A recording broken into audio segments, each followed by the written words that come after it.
Bom dia a todos que estão aqui no Pautalk, bom dia também aos nossos companheiros do Facebook, bom dia a você que estiver ouvindo este material gravado, um grande abraço. Nós estamos iniciando então o estudo do Livro dos Espíritos nessa manhã, dando continuidade aos seus estudos, né?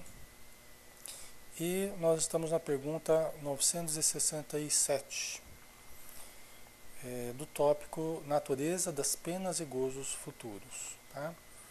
Então vamos lá. Inclusive, pessoal,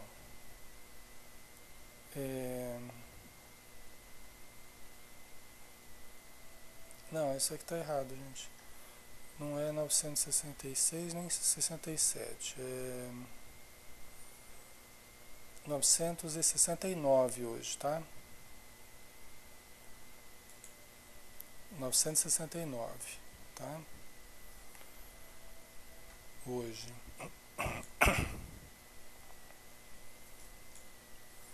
Então vamos lá, pergunta 969. Que se deve entender quando é dito que os espíritos puros se acham reunidos no seio de Deus e ocupados em lhe entoar louvores? Que se deve entender quando é dito que os espíritos puros se acham reunidos no seio de Deus e ocupados em lhe entoar louvores? O que a gente deve entender com isso, né? Quando é dito que os espíritos puros estão reunidos no seio de Deus, ocupados em lhe entoar louvores, né? O que vocês entendem por isso?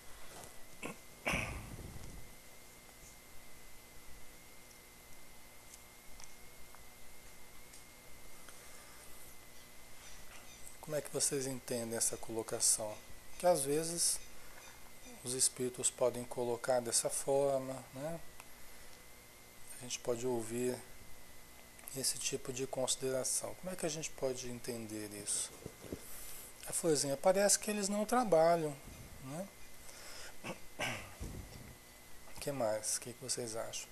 Que se deve entender quando é dito que os espíritos puros se acham reunidos no seio de Deus e ocupados em lhe entoar louvores. O Joel, que estão zelando pela criação, né? O que mais, pessoal? O que vocês acham aí? Isso é uma realidade? Isso acontece? Os espíritos puros ficam reunidos no seio de Deus e têm como ocupação ficar entoando louvores a Deus? Não é? O Wagner, entender espírito puro é complicado, mas ao meu ver é uma integração total com as leis divinas, né? O Wagner colocou aqui. Vamos ver. Aqui não falou unicamente, Allan Kardec não perguntou assim, unicamente em lhe entoar louvores, né? Aí falou que estão ocupados, né? Em lhe entoar louvores, né? Mas pode ser que façam outras coisas também, né? Ai. Vamos ver, Aval. Eu creio que eles se ocupam muito mais em fazer o bem, estando mais próximos a Deus. A Maria, quanto mais elevado, mais trabalho, né? A Florzinha, tenho certeza que eles trabalham e muito, né, Flor? Então vamos ver a resposta que os espíritos deram aqui. É uma alegoria indicativa da inteligência que eles têm das perfeições de Deus. Tá? Então, primeira coisa, é uma alegoria, uma imagem, uma figura aí, indicativa da inteligência que eles têm, né, do conhecimento que eles têm da perfeição, das perfeições de Deus. Né? Então, você vai entoar louvor para uma coisa que você considera muito, né? Que você considera muito, que você respeita muito, tá? Então os espíritos puros, eles têm um entendimento de Deus que nós não temos. E certamente enxergam muito mais a perfeição divina do que nós, né? Então isso aqui é uma alegoria desse respeito, né? Dessa visão superior que eles têm, né? Porque o veem, eles o veem, o enxergam, né? Porque o veem e compreendem, mas que, como muitas outras, não se deve tomar ao pé da letra. Tá? Então, olha só, os espíritos puros o veem quem? Deus. Né? Eles veem Deus. Né? Eles veem Deus, eles enxergam Deus. Só que aqui, pessoal, nós temos que tomar cuidado para não cair naquela visão antropomórfica, tá? De querer que Deus seja uma pessoa como a gente, de uma forma física como a gente. Tá? Eu acho que a gente tem que tomar esse cuidado para não cair nessa visão, porque Deus é muito mais do que a gente é capaz de compreender. Nós estamos mergulhados em Deus, só por aí dá para ter uma ideia, né? Então enxergar a Deus deve ser algo, né, que tem muito mais a ver com enxergar as suas leis perfeitas, com enxergar o funcionamento da vida, do universo, deve ser um enxergar de outra forma, né? Não aquela visão antropomórfica, tá? Encontrar um velhinho sentado numa cadeira, oh Deus, tudo bem, vem cá, dá um abraço, né? Provavelmente não será assim, né? Tipo encontrar o vovô, né? Provavelmente não será dessa forma, né? Mas não quer dizer que será, é, é, né? Com voz de Cid Moreira, né? Já. Mas enfim, vamos ver aqui que o Hamilton. Comungam com o Criador na cocriação do universo, né? Isso é legal, né, Hamilton? É isso aí. Acho que é por aí, né? O Wagner, por isso eu coloquei que é complicado nós entendemos esses espíritos, porque somos muito limitados em nossas percepções. Tá. Se encontrar algum velhinho sentado, você estará vendo o Dudu. Ai, ai. Acho que pode ser, né, Wagner? Vamos ver aqui. Continuando a resposta, né? Então, a gente não deve levar isso ao pé da letra, né? Que eles vão ficar o tempo todo lá cantando louvores, entoando louvores a Deus, fazendo disso a única tarefa deles, né? Então, não é bem assim. Tudo em a natureza, desde o grão de areia, canta. Olha só que interessante, né? Tudo em a natureza, desde o grão de areia, canta. Isto é, proclama o poder, a sabedoria e a bondade de Deus. Interessante, né? Interessante isso aqui. Tudo em a natureza, desde o grão de areia, canta, vírgula. Isto é, proclama o poder, a sabedoria e a bondade de Deus. Na verdade, existe música, já que a gente está falando de entoar louvores, entoar cânticos e tal, existe uma música na natureza, né? A criação é uma música. A criação se dá por oitavas, né? A evolução se dá por oitavas. Você tem classes de 7 se repetindo, só que subindo um tom, cada vez a gente sobe um tom, né? Então é como se fosse uma música, oitavas, né? E a gente precisa criar percepções para ouvir a música do universo. As orquestras, as orquestras sinfônicas aí, elas são uma pálida imagem da sinfonia divina. Inclusive, você veja que muitas vezes as músicas criadas para serem tocadas nessas orquestras, né, elas tentam imitar a natureza. Olha que coisa interessante. Mozart, por exemplo, a pastoral de Beethoven também, né? Tem vários autores aí que se inspiraram na natureza. Então a sua música é rica dessa ternura ou dessa força, dessa potência da natureza, né? Então, isso aí na verdade é uma tentativa de aproximação, de nós conseguirmos compreender e sentir e reproduzir essa música da natureza. Né? Então existe uma sinfonia divina que nós precisamos criar ouvidos para ouvir. Não precisamos ficar parados entoando cânticos apenas, nós podemos aprender vivendo a ouvir essa sinfonia divina. Né? Não creias, todavia, que os espíritos bem-aventurados estejam em contemplação por toda a eternidade. Tá? Não creias, todavia, que os espíritos bem-aventurados estejam em contemplação por toda a eternidade. Né? Aquela coisa parada, né? Seria uma bem-aventurança estúpida e monótona. Tá? Esses aqui são os espíritos que estão falando. Hein? Seria uma bem-aventurança estúpida e monótona. Né? Seria algo sem sentido, né? Tocando harpa, né, Joel? Isso, exatamente. Tá? Fora, além disso, desculpa, a felicidade do egoísta, porquanto a existência dele seria uma inutilidade sem termo. Fora, além disso, a felicidade do egoísta, porquanto a existência dele seria uma inutilidade sem termo. Quer dizer, os espíritos superiores puros, que passaram por longas provas, se purificaram, evoluíram com a ajuda de espíritos superiores a eles, depois que eles atingem o estado de pureza, aí eles esquecem aqueles que ficaram para trás e ficam lá entoando hinos de louvor a Deus. É a felicidade do egoísta, né? Então, na verdade, não demonstraria tanta pureza assim, né? Se a gente sabe que os espíritos são tão mais puros, quanto mais eles se baseiam na caridade, né? No amor ao próximo, na ajuda constante aos irmãos, né? Então, não dá para a gente entender isso aqui, né? Dessa forma. Vamos lá. Estão isentos das tribulações da vida corpórea. Já é um gozo, já é um prazer. Você não viver das tribulações da vida corpórea, você não estar sujeito às variações e às mudanças e às dores e às doenças e às guerras e às ansiedades da vida corpórea, já é um prazer imenso, né?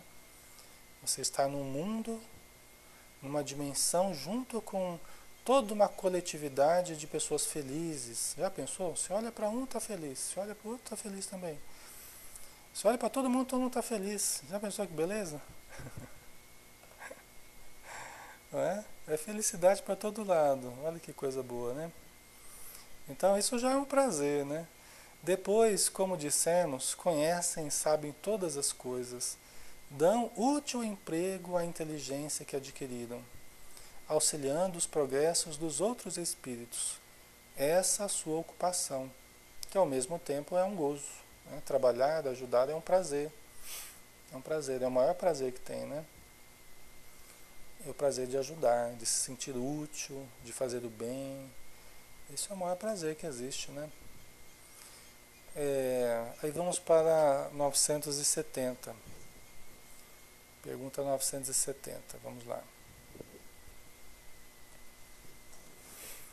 Em que consistem os sofrimentos dos espíritos inferiores?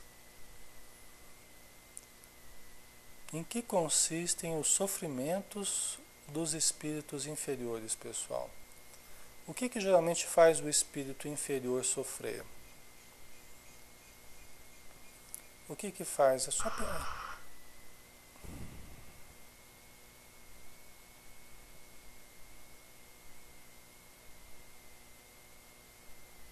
Oi, pessoal. Oi. É só lembrar da gente, né? É só lembrar da gente. O que faz a gente sofrer? O que faz a gente sofrer? Né? Em que consistem os sofrimentos dos espíritos inferiores? Né? Em que consistem os sofrimentos dos espíritos inferiores? O que os faz sofrer, né? O espírito quando ele é inferior? O que vocês acham?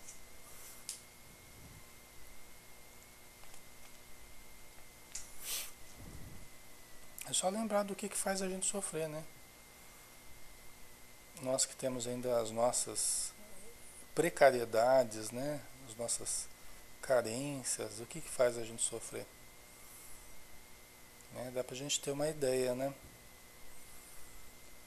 A Zélia, falta de paz nos faz sofrer. a Maria, é das dores, né, Ali?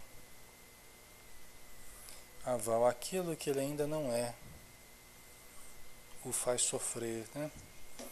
Aquilo que nós ainda não desenvolvemos em nós, que ainda é vazio, né? Ainda é área, é ignorância, né? É falta dentro de nós ainda, né? Então vamos ver. São tão variados como as causas que os determinam e proporcionados ao grau de inferioridade, como os gozos o são ao de superioridade, tá? Vamos dar uma paradinha aqui. Então, os sofrimentos dos espíritos inferiores são tão variados como as causas que os determinam. Quer dizer, você pode ter várias causas, né, que possam ser percebidas por nós como causas de sofrimento. Tá? Para um é não ter o que comer, para outro é não ter o que vestir, ou ter uma roupa que não gosta, para outro é não ter lazer, para outro é... assim vai, né, pessoal? O que causa sofrimento para a gente? É não ter o dinheiro no final do mês para pagar as contas? É viver entediado? É não ter aquela pessoa que você gostaria que estivesse ao seu lado? Tá? Então, aí, né, depende da pessoa, depende do momento, né? E depende do grau de inferioridade que nós vivamos ainda. Quanto mais inferiores nós somos, mais as nossas infelicidades são determinadas por motivos fúteis, né? Por motivos pequenos, tá? Por mesquinharia. Quando nós somos muito inferiores, nós sofremos por mesquinharia, né? Às vezes porque nós não temos os nossos caprichos atendidos. Quando nós não temos os nossos caprichos atendidos, nós já nos revoltamos, já nos melindramos, já ficamos chateados, magoados com a vida, com Deus, não é? Agora, à medida que a gente vai se elevando, os sofrimentos passam a ser mais de ordem moral, né? Quando a gente erra, quando a gente comete um equívoco, quando a gente prejudica alguém, a gente sofre porque a gente já tem a consciência desperta, né? Então já vai mudando o tipo de sofrimento conforme a gente vai se elevando, né? Eu imagino, por exemplo, que causa de sofrimento, por exemplo, para Jesus é nos ver errar, quer dizer, não é pelo erro dele, mas é sofrer por observar a humanidade indo ao atraso, né? É um sofrimento relativo, eu imagino, né? Porque com certeza Jesus, na sua estrutura superior, né, é diferente o sofrimento dele do nosso, né? Mas o pesar que ele deve sentir observando a nossa inferioridade ainda, né? A Luciana está dizendo, cada um sabe a dor e a delícia de ser o que é, né? Isso aí. A pérola branca, uma das causas seria não saber perdoar. É isso mesmo. O Zanoni, as inferioridades, o orgulho, o materialismo, não conseguir se auto-perdoar ou não conseguir ver cara a cara as vítimas, né? Sim. Acho que aí, como disse aqui o livro dos Espíritos, né, são tão variados os sofrimentos quanto as causas que os determinam, né, e dependendo do grau de inferioridade, né? Como os gozos o são ao de superioridade, tá? Então nós temos também várias possibilidades de prazeres, né, de coisas que nos felicitam, dependendo do grau de superioridade que a gente tenha, né? Que a gente já alcançou. Às vezes uma coisa tão simples pode se tornar um motivo maravilhoso de felicidade para a gente, né? Encontrar alguém, conversar, né? Observar uma flor, um pôr do sol, tá? Cuidar de um bichinho, né? Então, isso tudo pode ser um motivo de felicidade, fazer o bem, né? Então, vamos ver aqui, terminando essa resposta que os Espíritos deram, tá? Podem resumir-se assim: invejarem o que lhes falta para ser felizes e não obterem. Isso no caso dos inferiores, tá? né, dos espíritos inferiores. Invejarem o que lhes falta para serem felizes e não obterem. Tá? Por que não obterem? Todos nós vamos obter, né? Todos nós vamos obter, todos nós vamos alcançar. Mas aqui os espíritos estão falando enquanto a pessoa se mantenha nesse nível. Tá? Por quê? Porque só o fato de eu invejar não quer dizer que eu vou obter. Então você invejar o que lhe falta para ser feliz e não obter, isso é a causa do sofrimento. E fala de um momento que nós estamos vivendo, ainda que a inveja predomina. Mas veja bem, pessoal, o invejoso, nós temos que lembrar disso, o invejoso é preguiçoso.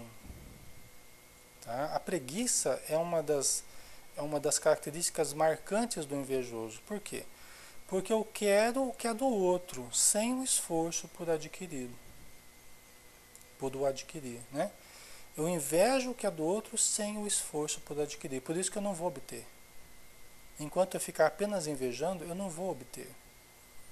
Né? Eu vou obter quando eu começar a deixar de ser tão invejoso e começar eu conquistar aquilo que eu posso conquistar, com esforço. Por isso que a Joana de Ângeles fala que o invejoso, geralmente ele é moroso. O invejoso é moroso. O que é moroso? Ele é lento, porque não está habituado com grande atividade, com dinâmica, com fazer. Por isso é que ele se mantém, olha a condição que a pessoa se mantém. Ela se mantém na condição de ficar desejando o que é do outro, sem a dinâmica, sem o esforço por adquirir, o que vai fazendo parte do estado mórbido dele, essa lentidão, essa falta de dinâmica, de praticidade, de objetividade. Tá? Então a pessoa vai ficando lenta, lenta no raciocínio, lenta na ação, lenta no entendimento, lenta, né? Pela falta de esforço e de atividade, porque é o trabalho, né, pessoal? É o trabalho que vai fazer a gente conquistar o trabalho material, o trabalho moral, o trabalho espiritual. É esforço, né? Nada virá sem o esforço compatível, né? Então, isso acaba se tornando motivo de sofrimento para a pessoa que inveja, né? Porque ela não obtém e fica lá sofrendo porque vê o outro obter, né? A pérola branca é verdade, a inveja é a falta de compreender que precisamos fazer por onde merecer, né? É isso aí. Então, continuando a resposta aqui, né? Podem resumir-se assim: invejarem o que lhes falta para serem felizes e não obterem. Verem a felicidade e não a poderem alcançar. Por quê? Porque a gente só vai alcançar se esforçando.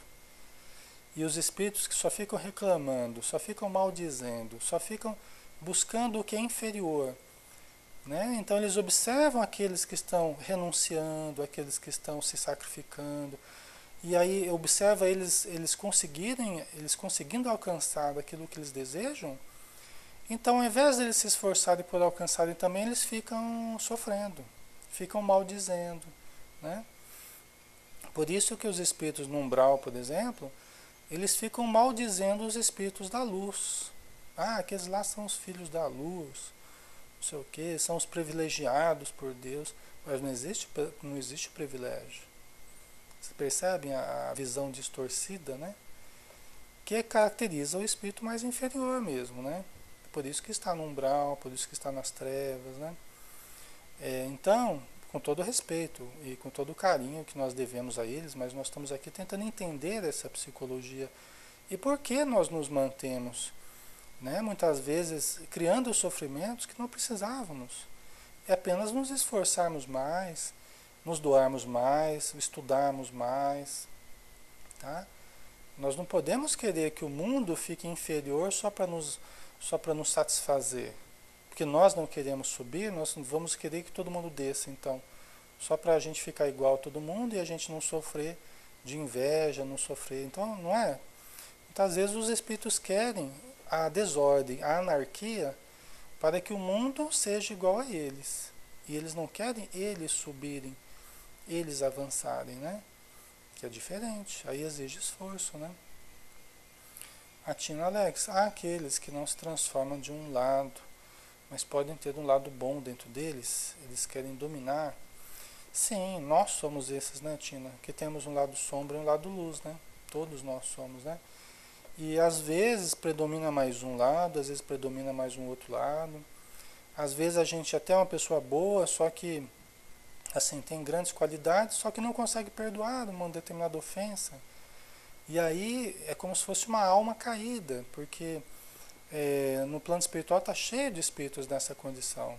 Às vezes são espíritos muito melhores do que nós, só que estão em processo de obsessão, tentando obsediar os outros, prejudicar, porque eles não conseguiram perdoar determinada ofensa. Mas é assim que eles conseguem, aí eles mostram a luz que eles têm, e às vezes estão em condição muito melhor do que a gente que fica estudando todo dia aqui, e fica, né, tentando melhorar e com grande dificuldade, né? Então, nós somos esses que possuem luz e possuem sombra também dentro de nós, né? Nós temos é que iluminar a sombra e fazer crescer a luz, né? Aí, terminando essa resposta aqui, né? Pesar, ciúme, raiva, desespero, motivados pelo que os impede de ser ditosos. Motivados pelo que os impede de ser ditosos. Ok? Quer dizer, eles vão sentir pesar, ciúme, raiva, desespero. Tudo isso motivado pelo que os impede de ser ditosos. A falta de evolução, falta de esforço, de boa vontade, de conhecimento. É isso que os impede de serem ditosos. E aí gera pesar, gera ciúme, raiva, desespero. Vocês entenderam?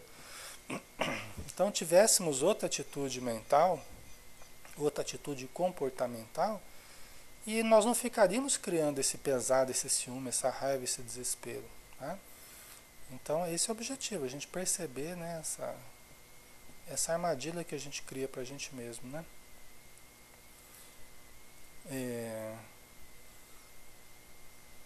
Tina, somos espíritos endividados ainda, deixamos nos levar por sentimentos, emoções inferiores e a falta de conhecimento nos deixa para trás. Né? Por isso que nós temos que nos tornar aquilo que nós não somos ainda. Nós temos que evoluir se quisermos cada dia estarmos mais felizes, né? Nos sentirmos melhor conosco, precisamos evoluir. Né? Tem muita gente que está querendo ficar bem, só que está querendo ficar bem sem esforço. Então você convida para o estudo, a pessoa não pode. Você convida para ir na casa espírita, a pessoa não pode. Você convida para ler um livro, a pessoa não pode.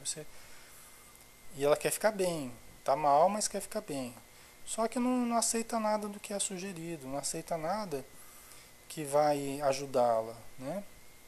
E aí a pessoa está querendo um passe de mágica, né? Que não vai existir. Por isso que muita gente acaba entrando nos remédios, e apenas nos remédios, né? E apenas nos remédios, porque é aquela solução fácil, né? Entre aspas, né? Solução entre aspas e fácil entre aspas também, né? É aquela solução de fora para dentro, né? Que acaba gerando a dependência, enquanto a pessoa não se move no sentido de fazer daquilo que ela não está fazendo. Né?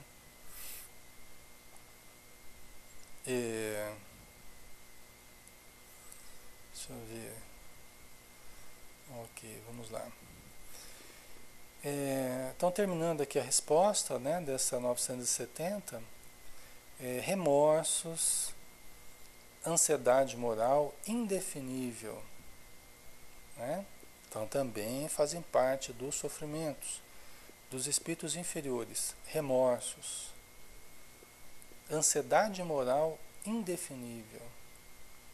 Quer dizer, né, ansiedade moral, né? A ansiedade se caracteriza assim, por um estado que nós queremos uma condição melhor e ainda não temos, então essa pressa em precisarmos mudar e a gente não está conseguindo, então gera essa ansiedade, né? Só que no caso aqui é no sentido moral, né? Eu sinto que eu preciso me fazer melhor e ainda não estou conseguindo ser melhor, né? Gera uma ansiedade moral indefinível, né? Desejam todos os gozos e não os podem satisfazer. Eis o que os tortura. Desejam todos os gozos e não os podem satisfazer, né? Então a gente deseja todo o prazer possível aí, mas isso nós não temos condição de satisfazer todos esses prazeres, né? E satisfazê-los seria, na verdade, a nossa própria deterioração, seria o nosso próprio estacionar, né? A nossa melhora não está em termos todos os desejos satisfeitos. Frequentemente, a nossa melhora está em vivermos certas frustrações. O nosso próprio crescimento nessa vida, por exemplo, desde a infância até agora, ele foi muito motivado pelas frustrações. Tá? Desde que nós éramos bebezinhos e a gente chorava pedindo leite e tal, pedindo seio materno, e às vezes vinha, às vezes não vinha. Quando não vinha, essa frustração do desejo fazia com que a gente percebesse que nem sempre a gente teria os desejos satisfeitos, o que é uma coisa importante. No nível do bebezinho, já vai criando noção de tempo, já vai criando noção de espaço, de distância, né? Noção de tempo porque, tá demorando para vir do leite, né? Então olha que coisa interessante, né? Como é que as frustrações, elas são criativas, né? E serão importantes, nós sabemos lidar com as frustrações, será muito importante para toda a vida nossa, né? Vai ser importante para toda a vida nossa, porque, por exemplo, a pessoa que não sabe lidar com frustrações, ela vai estar sempre sofrendo, vai estar sempre criando motivos de sofrimento, de briga, de dissensão, né? Então a gente ter essa flexibilidade e criar uma resistência, uma tolerância à frustração. Nós criarmos a tolerância à frustração é extremamente importante, tá? Para a gente aprender a conviver, né? Por exemplo, a convivência em sociedade, né? Como é que a gente vai conviver em sociedade sem tolerância à frustração? Eu esperava que a pessoa reagisse de uma forma, ela reagiu de outra forma bem diferente. Ok, então deixa eu me adaptar a essa nova forma. Não adianta eu ficar brigando com ela porque eu esperava uma coisa e ela fez outra, né? O Joel, por isso você diz, ou aprende em casa, ou aprende em casa ou sofre na rua para aprender, é verdade, né? Porque a vida terá várias situações inesperadas e vai exigir muita flexibilidade de nós, né? De cada um de nós. Então vamos para a pergunta 971, tá? Vamos ver o que o Allan Kardec perguntou aqui. É sempre boa a influência que os espíritos exercem uns sobre os outros? É sempre boa a influência que os espíritos exercem uns sobre os outros? Né? A Tina colocou, Alex, como somos egoístas, pois nos frustramos por tão pouco, enquanto o nosso irmão está lá fora, passa fome, frio, sem teto, sem água, sem o básico para se manter, né? Exatamente, E às vezes a gente sofrendo com problemas muito menores, né? E às vezes a gente sofrendo com problemas muito menores, né? Então vamos lá. É sempre boa a influência que os espíritos exercem uns sobre os outros?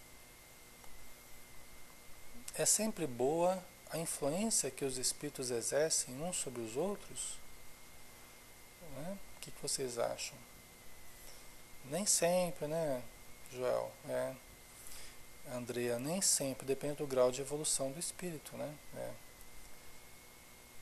Então, é isso aí. É sempre boa a influência que os espíritos exercem uns sobre os outros, né? Então aqui tá generalizando os espíritos, né? Só que aí nós sabemos que tem os espíritos infelizes e tem os espíritos bons, né? Os espíritos mais elevados, né? É, então vamos ver a resposta, né? Já que é uma pergunta mais que eu acho que a gente tem mais facilidade de entender, né? Sempre boa, está claro, da parte dos bons espíritos, né? Então sempre boa, né? Deixando claro aqui, da parte dos bons espíritos. Então, logicamente, os bons espíritos vão ter uma influência sempre boa, tá? Nós não vamos ver espíritos bons, né, gerando uma influência negativa sobre as pessoas, dando orientações negativas. Então nós temos que, até para nós selecionarmos os bons dos maus, superiores dos inferiores, nós temos que olhar os frutos, as atitudes, a energia, até para distinguirmos uns dos outros, né? Os espíritos perversos, esses procuram desviar da senda do bem e do arrependimento os que lhes parecem suscetíveis de se deixarem levar, e que são muitas vezes os que eles mesmos arrastaram ao mal durante a vida terrena. Tá? Então vamos entender aqui. Então os espíritos perversos, esses procuram desviar da senda do bem e do arrependimento os que lhes parecem suscetíveis de se deixarem levar. Tá? Então a pessoa abriu uma brecha, a pessoa baixou a vibração, né? Deixou de fazer prece, deixou de cultivar a leitura elevada, fica só preocupado, criando tensão com as coisas materiais, né? Criando aflição, já está entrando na frequência dos espíritos infelizes, tá? Então eles vão ter mais facilidade para influenciar, né? E que são muitas vezes os que eles mesmos arrastaram ao mal durante a vida terrena. Então, se nós arrastamos alguém ao mal durante a vida terrena, pode ser que num outro momento, mais tarde, nós soframos a influência daqueles que nós desviamos. Pode ser até em outras encarnações. Ou pode ser nessa mesmo. Né? Nós sempre teremos o retorno daquilo que fizemos. Se eu crio meu filho nessa vida, conduzindo ele de uma forma equivocada, tá, desde pequenininho lá já estou induzindo a beber. Vem cá, filhinho, experimenta aqui, ó. Você é homem, você tem que tomar aqui uma cervejinha também. Aí você vai e fica lá. Daqui a pouco a pessoa tá, não é? Não tem gente que, vem cá, experimenta um cigarro aqui. E aí eu estou criando uma pessoa, né, que pode enveredar por esse caminho, do caminho do vício, né? Só que num outro momento eu posso estar encarnado, ou na mesma vida, de repente o filho se torna um viciado, acaba desencarnando cedo e vai ficar em torno de mim, em torno da minha família, né, pesando no ambiente vibratório e me induzindo a uma atitude negativa, talvez até ao vício, do vício que eu criei, o vício que eu mantive nele, né, que eu estimulei nele. Tá? Se não for nessa vida, pode ser na outra, na próxima, né? E aí são esses, muitas vezes, que estão ao nosso redor hoje. Tá? A pessoa vai, mas eu estou sofrendo obsessão espiritual, eu sinto os espíritos, eu percebo, e eles me induzem ao mal, me induzem ao erro. Provavelmente são aqueles que nós desviamos no passado. E que hoje Deus permite que eles estejam próximos a nós, para que nós experimentemos o resultado das nossas ações e procuremos nos transformar. Além do que, podemos estimulá-los ao bem. Então Deus permite que eles estejam próximos a nós, para que nós possamos gerar coisas boas para eles, quando no passado nós geramos coisas ruins. Então nós podemos influenciar para o bem, se nós nos mantivermos na prece, na leitura, no estudo, no amor, na caridade, eles vão nos observar e aí nós seremos agora um exemplo positivo, ao invés de um exemplo negativo do passado. Veja como a justiça divina é perfeita, né? Não dá ponto sem nó, como diz o dito popular, né? A Tina, minha sobrinha, infelizmente está dependente química, né?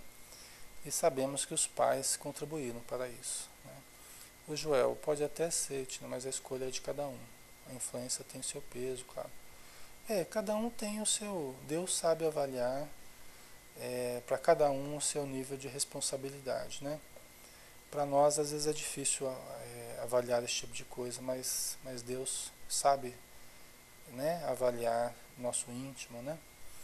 Os nossos méritos e os nossos deméritos. Muito bem. Aí tem uma subpergunta que vamos fazer rapidinho, só para acabar com essa pergunta aqui, né? Assim a morte não nos livra da tentação? Assim a morte não nos livra da tentação? Né? Se nós nos envolvemos com o vício aqui na matéria, o vício vai continuar no plano espiritual? A morte não nos livra da tentação? Né? O que vocês acham? Assim a morte não nos livra da tentação? Não, né, Maria? Não nos livra, né?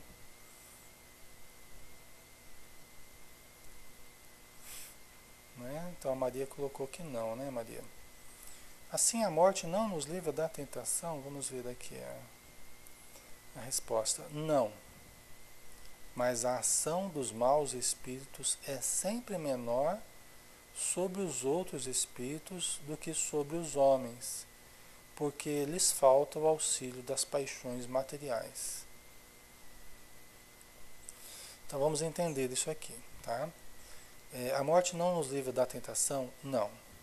Então continua a tentação também no plano espiritual, tá?